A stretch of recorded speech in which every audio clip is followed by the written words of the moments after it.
Breaking NFL news, the Steelers agreeing to a one-year, $10 million deal with Darius Slay, according to multiple reports. He's a six-time Pro Bowler, but was released by the Eagles after 5 seasons and this Super Bowl title with that team in Philadelphia. He is now 34 years old, coming off the first season since his rookie year, where he did not have an interception. More breaking NFL news. The Seahawks signing defensive end Demarcus Lawrence. NFL Network reports it's a 3-year deal worth up to $42 million for the 4-time Pro Bowler who has spent his entire 11-year career in Dallas. He was limited to just 4 games with the Cowboys last season due to a foot injury, and his numbers have really tailed off, as you would expect, as he gets older. In those 2 years, 17 and 18, racked up 25 sacks, had a pressure rate near 20, but in the years since, not great. And last season, his lowest pressure percentage since at least 2017, and probably earlier than that, just 11% on pressures. Breaking news, the new league year is here. Happy 2025 in the NFL. Chris Hassel, Jack D'Agostino, Lige Duzable, Danny Cannell, Pete Prisco. You know what it's like? What? It's like when New Year's Eve comes and you watch all the other countries have New Year's Eve before we have. Literally what it's been like. Did you enjoy your off season? Because you're going to be in here working every day from now on. Because there's a new league We're year. back. That's right. We're back. That was fun, the off season. I enjoyed it. Lige played golf about 50 times already. I wish I played 50 times. Not even close.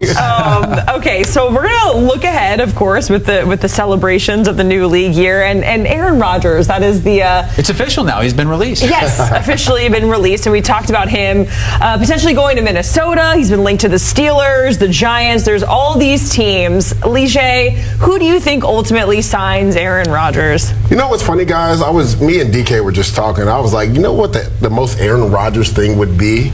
For him to retire. Like, everybody's expecting him to sign to the Pittsburgh Steelers. Like, honestly, I think that's the best team suited for him. When you talk about the affinity of him and Mike Tomlin and how they've always had a little gamesmanship when they've been on the field. They also traded for DK Metcalf, and he has George Pickens there as well.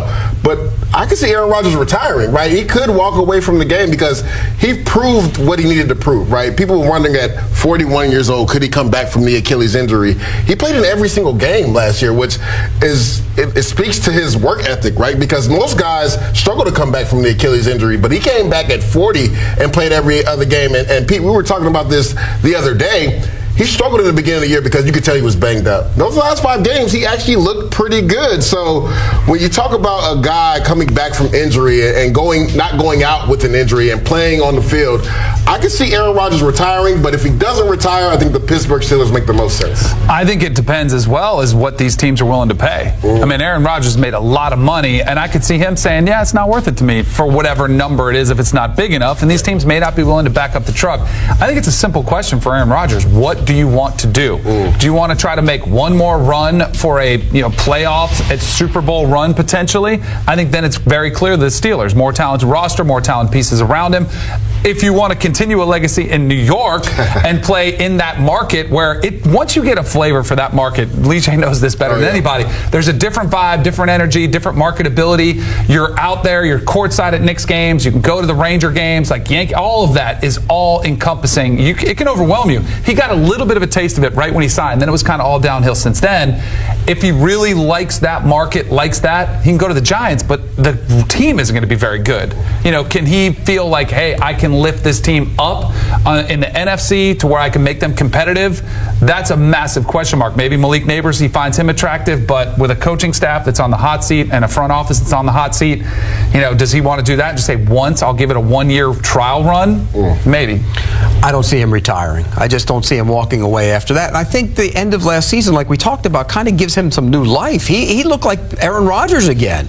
It took him a while. Remember all that talk the year before, he's going to come back, the year before? No, he was, and he never looked comfortable last year until like midway through the season. And when he can't move, when he can't escape pressure and make throws outside the context of the pocket, he's not the same guy. And you saw that start to happen at the end of last season. I don't think he's retiring. I think the best scenario for him would be Minnesota if they would take him. I don't think they're going to take him, but the next best scenario would be Pittsburgh. Wouldn't Minnesota's ceiling be higher this upcoming season with Aaron Rodgers than with a rookie quarterback?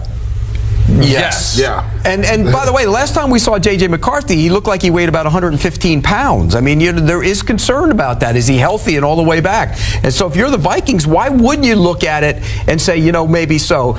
But if you're committed to J.J. McCarthy, that's not a good thing. Because you can't have Aaron Rodgers come in if you're truly committed to J.J. McCarthy. If you're not truly committed to J.J. McCarthy for this season, then Aaron Rodgers makes sense. Pittsburgh's the next best destination. The other aspect to this, too, and we probably all got ahead of ourselves thinking, Achilles a one-year injury, like you'll be fine after a year. It's really an 18-month injury. You've talked to anybody that's had him. I thankfully never did, but it takes a while. Yeah, you can play and you can get out there, but you mentioned his mobility. That is a huge factor for him. We saw him and Kirk Cousins look like shells of them former selves. It really impacted Kirk Cousins' ability to work the ball down the field. And then it starts messing with your decision-making because you're trying to do too much, and it just impacts you. So that's where I think you saw that glimpse of Aaron Rodgers. The further away he was in another offseason, maybe he could have a resurgent year. Boy, I was worried there for a second when you said Kirk Cousins and Aaron Rodgers look like shells of themselves.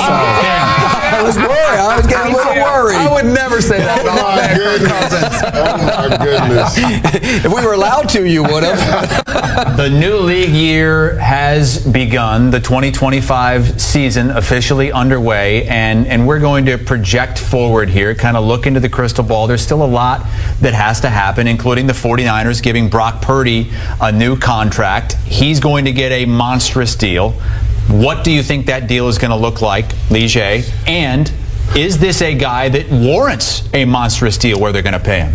You are what the market says you are. I mean, people were wondering, was Dak Prescott worth the $60 million a year? But that's what the market warranted. Now, again, if you're Brock Purdy, you've been to a couple NFC Championship games, you've been to a Super Bowl. So the market would say that you're going to get paid upwards to $55+ million. And honestly, the way the 49ers have been moving it kind of likens them to maybe paying him upwards to $55 million because they've gotten rid of so many players and traded a few players as well. That the roster looks totally different than it has the last 2 years. So you see right there, Brock Purdy's win percentage, right? 17-4 from 22 to 23. 2024, bunch of injuries on that team. Their left tackle, Trent Williams, missed a ton of time. Deebo Samuel missed a ton of time. Also, Brandon Ayuk missed a ton of time. And their star running back, Christian McCaffrey, missed essentially the entire season. So people will say, well, he didn't play as well without the stars. Nobody's playing well if you don't have any of your stars on the roster. So the market is what the market is. People will say he's not worth $55 million, but people said Dak Prescott wasn't worth 60. So whatever the team thinks the market is and what they're going to pay you. I would use Dak Prescott as an example to Brock Purdy and say, do you really want to have this situation around you? Where they are struggling. I mean, we've talked about them being cheap. There's, they have to pay Micah, they paid CD, but that's about it. There's not a lot of money to go around there for the Cowboys. If I'm Brock Purdy and I was, and you had some sort of advisor role, it's not going to be his agent. His agent wants to break the bank. He doesn't want to do this. But I would say, look at the greats, look at Tom Brady, and I know it's, arguable about, the wife and how much money he had, and was he really not there? But he was not a top 5 paid quarterback. I would say, wouldn't you rather play longer, get another deal the next time because you have a better supporting cast? I know you don't believe that. You want hell no. Wait a second. You just said Chris Godwin took a discount? Right. And he had gotten paid already. He stayed home. Brock Purdy has never been paid. He's not taking a discount. He can make $45 million a year and be more than happy. He's out another 10. Different, man. Yeah, he's not taking for it. $25 million is nothing in California. In 3 years when the 49ers don't make any more deep runs.